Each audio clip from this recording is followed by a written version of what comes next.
তারপর মিনকি গাধি বলে, আচ্ছা এবার আসি, আমাকে যদি বিয়ে করতে চাও তাহলে এসো আমার বাবার সাথে কথা বলতে। হ্যাঁ, আমি নিশ্চয়ই আসবো সেনোরিটা। আরে ভাই, তুমি এর পিতাজিকে চিনো না? এক নম্বরের গাধা আছে। একদিন বিকেলে র্যাঞ্চো গাধা রোজকার মতো মালিকের ঘরের সামনে বসে ঘাস চিবোচ্ছিল আর কপালের দোষ গুনছিল। আমার পুরনো মালিকটাই কতটা ভালো ছিল, বেশি কাজ করাতো না আর আমাকে 3 বেলা খাবারও দিত। আর এই নতুন মালিক আমাকে শুধু 2 বেলা খাবার দেয় আর দিনে 10 ঘন্টা করে আমাকে কাজ করায়। যদি এ আমাকে বিক্রি করে দিত। তখনই ভিতর থেকেও একটা আওয়াজ পায়। কে দাদা, কেমন আছো? মনে হয় মোবাইলে কথা বলছে। আরে মালিক, চিন্তা করছো কেন? আমাকে যদি 10,000 জায়গায় 15,000 দিয়ে দাও না, 1 সপ্তাহের কাজ আমি 3 দিনে পুরো করেই দেব। হ্যাঁ, এই শালা কি বলছে রে? দারুণ, টাকাটা কালকে দিয়ে দিন।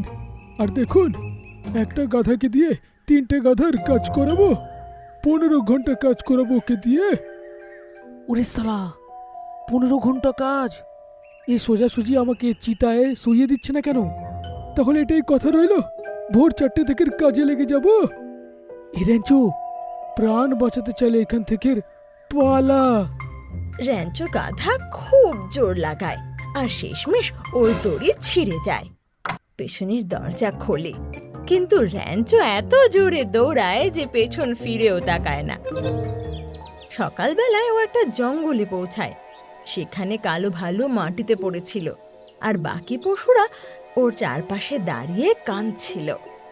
আমাদের কালো ভালুক খুবই বেকার জানোয়ার ছিল। ছে ছে ছে ছে ছে। হ্যাঁ রামু হাতি, ও কারুর কোনোদিনও ভালোই করেনি, কারুর কোনোদিনও বন্ধু হতে পারেনি। আমার পেটের তো কতবার মাংস চেয়ে চেয়ে খেয়ে নিয়েছে। মনে হতো যে কোনো ভাল্লুক নয়, ভিখিরি। হ্যাঁ, কিন্তু জানোয়ারটা ভালোই ছিল। ভগবানের আত্মাটাকে শান্তি দিক, আমিন। যদি এইভাবে এরা দুঃখ প্রকাশ করবে, আমি তো হেসে গোড়াগড়িই খাবো। খুব কষ্টে হাসি কন্ট্রোল করছি আমি। তখনই র্যাঞ্চো গাধাকে এক মৌমাছি কাটে। আরও তখনই ঝোপ থেকে বেরিয়ে দৌড় লাগায়। আরে, এই গাধাটা কোথা থেকে দৌড়ে আসছে রে? সব পশুরা ওকে আসতে দেখে সরে দাঁড়ায়, আর কালো ভালু ওকে আসতে দেখে উঠে দাঁড়িয়ে পড়ে। পাশে আসবি না, না হলে আমি মরে যাব। র্যাঞ্চো গাধা একদম ওর কাছে গিয়ে থামে। কালো ভাল্লুক, তুই বেঁচে আছিস? তার মানে আমাদের সবাইকে বোকা বানাচ্ছিলিস? না না, ওইটা শুধু এপ্রিল ফুল। এবার দেখবি তোর আমরা কি অবস্থা করি।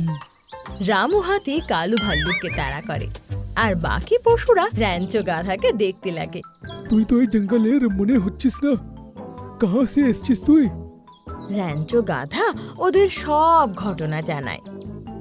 তো সব পশুরা ওকে জঙ্গলে থাকার জন্য রাজি হয়ে যায়, আর মন্টু বাঁদর ওর প্রিয় বন্ধু হয়। একদিন কিছু দূর হাঁটার জন্য ওরা বেরোয়।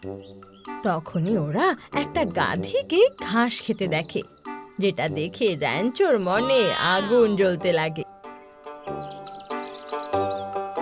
আরে বাহ, তুমি তো খুব ভালো। তোমার নামটা কি?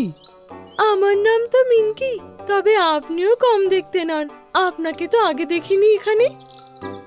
ওদের মধ্যে বেশ ভালো কথাবার্তা হয়। তারপর মিনকি গাধি বলে, আচ্ছা এবার আসি, আমাকে যদি বিয়ে করতে চাও তাহলে এসো আমার বাবার সাথে কথা বলতে। হ্যাঁ, আমি নিশ্চয়ই আসবো সেনোরিটা। এটা শুনে গাধি হাসতে হাসতে চলে যায়। আরে ভাই, তুমি এর পিতাজিকে চিনো না? এক নম্বরের গাধা আছে। এটা বলে বাঁদর সেখানেই থেমে যায়, আর র্যাঞ্চো গাধা ওকে টেরা চোখে দেখতে লাগে। পরের দিন সকালে র্যাঞ্চো গাধা মিনকি গাধির ঘরে পৌঁছায়। নমস্কার শ্বশুর মশাই। শ্বশুর মশাই, কে বে তুই? আমি আপনার হবু জামাই গো শ্বশুর মশাই। কি বললি বে তুই? হ্যাঁ বাবা, আমরা একে অপরকে ভালোবাসি। খামোশ! নিজের মুখটা আয়নাতে দেখেছিস একবার? একটা গাধাকে আমার মেয়ের সাথে বিয়ে দেব? কেন, তুমি কি সুপারস্টার দেবের সাথে বিয়ে দেবে নাকি? একটা কথা কিন্তু ভুলবেন না, আপনিও একটা গাধা আর আপনার মেয়েও একটা গাধি। আরে হ্যাঁ, আমি তো ভুলেই গেছিলাম, কিন্তু আমাদের বংশে লাভ ম্যারেজটা হয় না। আরে বাবা, আপনি এত ভাবছেন কেন? যদি মানুষ হতাম তাহলে বলতাম সরকারি চাকরি আছে। ও, এটা তো ওয়েস্ট বেঙ্গল। আরে আপনিও গাধা, আমিও গাধা, তো এত ভাববার কি আছে? এটা শুনে গাধার চোখ দিয়ে জল বেরিয়ে আসে। এর মায়ের আর আমার ইচ্ছে ছিল যে আমরা নিজের মেয়ের বিয়ে নিজের চোখেই দেখব, কিন্তু জবের থেকে সে গেছে, এই স্বপ্নটাও ভেঙে গেছে। ভগবান তার আত্মাকে শান্তি দিক বাবা।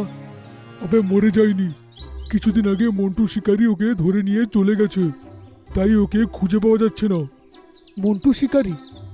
ও তো সেই যে আমাকে নিয়ে ওই ব্যবসায়ীকে বিক্রি করে দিয়েছিল। তার মানে শাশুড়ি মাকেও ওই ব্যবসায়ীকে বিক্রি করেছে, যেখান থেকে আমি পালিয়ে এসেছি। ওর আসার আগে মিঙ্কির বিয়ে দিতে পারবোই না আমি। বাবা চিন্তা করবেন না, হবু শাশুড়ি মাকে আমি খুঁজে নিয়ে ঠিক আনবো। এখন যাবে না পুরো ভিডিওটা এখানেই দাঁড়িয়ে শেষ করবে? র্যাঞ্চো গাধা মন্টু বাঁদরকে সাথে নিয়ে সেই ব্যবসায়ীর বাড়িতে গিয়ে পৌঁছায়। ও দেখে যে ওর জায়গায় একটা গাধি বাঁধা আছে।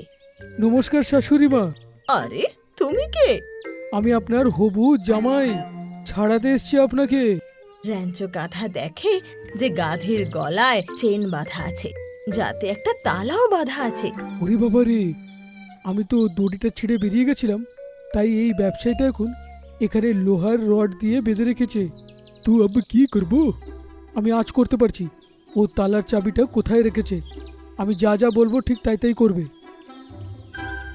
ব্যবসায়ী আরাম করে ঘরে শুয়েছিল, তখনই ও একটা আওয়াজ শুনতে পায়। কে বে? ও দেখে যে মন্টু বাঁদর ওর টেবিলে বসে কলা খাচ্ছে। বদমাস বাঁদর, ভাগবে। ব্যবসায়ী যে লাঠি তোলে, অমনি বাঁদর ওর এক ঘর থেকে বেরিয়ে আরেক ঘরে ঢুকে পড়ে। আরে একে তো ছাড়বই না। ব্যবসায়ী তখন বাঁদরের পিছু পিছু আরেক ঘরে ঢোকে। তখনই র্যাঞ্চো গাধা ওর ঘরে ঢোকে আর বিছানার কাছে গিয়ে বালিশ সরায়। তার নিচে একটা চাবি রাখা ছিল। হ্যাঁ, পেয়ে গেছি। র্যাঞ্চো গাধা চাবিটা মুখে নিয়ে বাইরের দিকে বেরিয়ে আসে। এদিকে অন্য ঘরে ব্যবসায়ী এখনো বাঁদরের সাথেই ব্যস্ত ছিল। গাধা গিয়ে সেই ঘর বাইরে থেকে বন্ধ করে দেয় আর তালা লাগিয়ে দেয়। আর তখনই মন্টু বাঁদর জানলা দিয়ে বেরিয়ে আসে।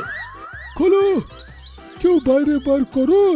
দুজনে তখন গাধির কাছে যায় আর র্যাঞ্চো গাধা চাবি মন্টু বাঁদরকে দিয়ে দেয়। নাও, এই তালার চাবি এইটা। বাঁদর চাবি লাগিয়ে তালা খুলে দেয় আর গাধি মুক্ত হয়ে যায়। চলুন শাশুড়ি মা। বিকেলের মধ্যে র্যাঞ্চো গাধা, মা গাধি আর মন্টু বাঁদর জঙ্গলে পৌঁছায়। আমার প্রকাশবতী। নিজের বউয়ের সাথে দেখা করে গাধা খুব খুশি হয়। তাহলে এবার আমি আপনাকে শ্বশুর মশাই বলতে পারি? হ্যাঁ বাবা, এবার তো আমার বিয়েটা র্যাঞ্চোর সাথে করিয়ে দাও। হ্যাঁ হ্যাঁ মা, নিশ্চয়ই করাবো। এই গাধাটা তোমার জন্য এখন দেব, আর তুমি ওর জন্য শুভশ্রী হয়ে যাবে। এটা শুনে সবাই আনন্দে লাফিয়ে ওঠে। আর সেই দিন র্যাঞ্চো গাধার বিয়ে মিনকি গাধির সাথে হয়ে যায় আর দুজনে খুশি খুশি থাকতে লাগে। আমাদের নিজেদের পোষা পশুদের সাথে ভালো ব্যবহার করা উচিত, তাদের কাজের থেকে বেশি বোঝা কখনো দেওয়া উচিত নয়।